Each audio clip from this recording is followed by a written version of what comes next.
Alright, hello everyone, welcome back to my channel. My name is Jessica. Today I'm filming my Get Ready For Me with my Project Pan items, and I always usually just film the eye look. I've said in past videos if you guys want to see a full-fledged Get Ready With Me, then I can definitely do it.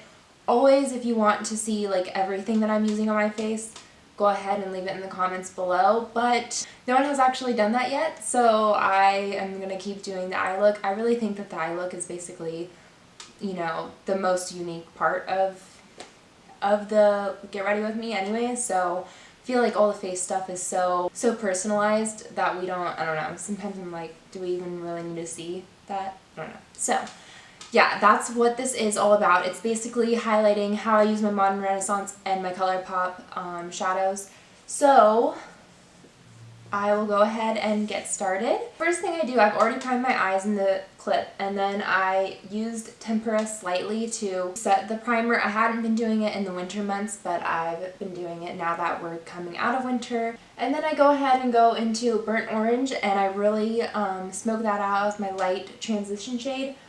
And you'll see me a couple times, or if you don't, I may have cut it out, but usually every time I go in with color on my brush, I go back in with a plain blending brush with no color on it to really just buff it out. I feel like it just helps make everything smooth. And I did build up burnt orange a little bit. I dipped in a couple times. And then I used Love Letter, this pink shade, to deepen out the crease area. And I like doing that because it just gives a little bit of a variant with color.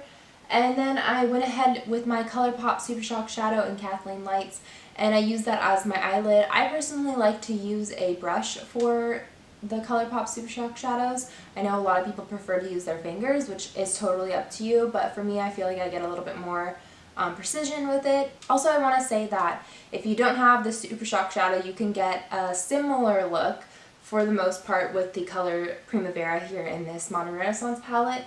And then I went ahead and I used Red Ochre, and I used that to deepen out the outer corner of the outer V of the eye. And I just kind of tap that in. Again, after I do that, I always go back in with a clean blending brush and really just buff things out and make sure everything is fully blending together. And then with a blending brush that I use just the edges for, I take Realgar and I go ahead and smoke it out on my bottom lash line. I do that really, really softly. You could probably use burnt orange the same way and be able to be a little bit more heavy-handed with it.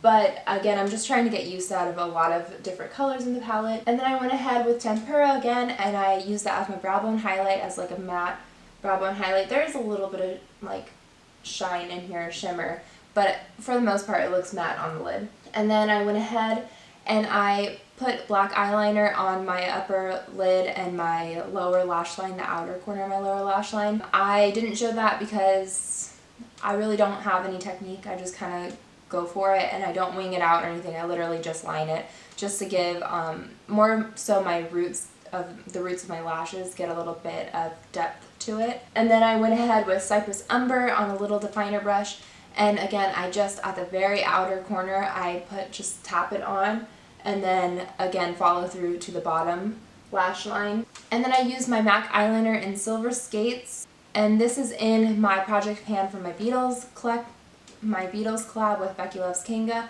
and I just use that as my inner corner highlight. However, it's like a gray kind of color, so it's not actually that brightening, but I use this as like a base for Vermeer to stick to. I just find that it keeps my inner corner highlight there for longer. It helps with the longevity of it. And Vermeer, I put it in my inner corner, but then I kind of like push it out towards the bottom lash line and the upper. I kind of like to smoke it out and have it cover a lot rather than a very precise area.